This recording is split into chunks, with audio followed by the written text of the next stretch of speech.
patuloy naman ay pinapatupad ng mga otoridad ang masusing inspeksyon sa mga itinalagang firecracker zone sa buong lalawigan ng Pangasinan bilang bahagi ng paghahanda sa pagsalubong sa bagong taon.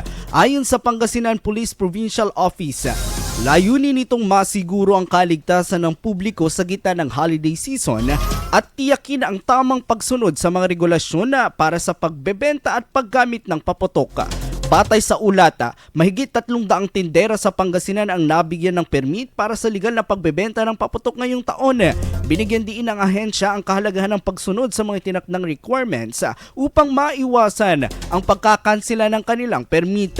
Bukod sa kapulisan, nakaantabay din ang iba't ibang ahensya ng gobyerno upang maging katuwang sa pagpapanatili ng kaayusan at kaligtasan.